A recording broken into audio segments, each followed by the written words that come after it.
kontrata na pag di ka nakakabayad, makukulong ka. Ganun po. May kopya ka ba ng kontrata na pinirmahan mo?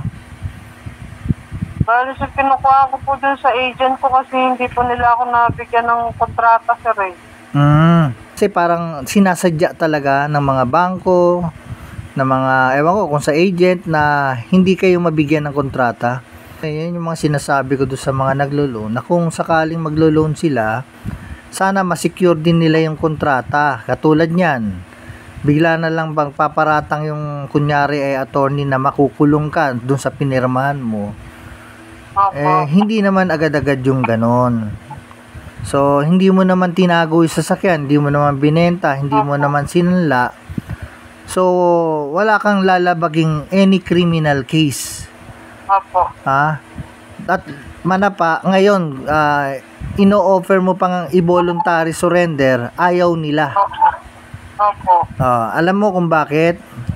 Kasi possible na yung account mo handle pa yan ng collection department. Which is, ang trabaho ng collection department kailangan mapagbayad kanila para ma-satisfied yung kanilang trabaho.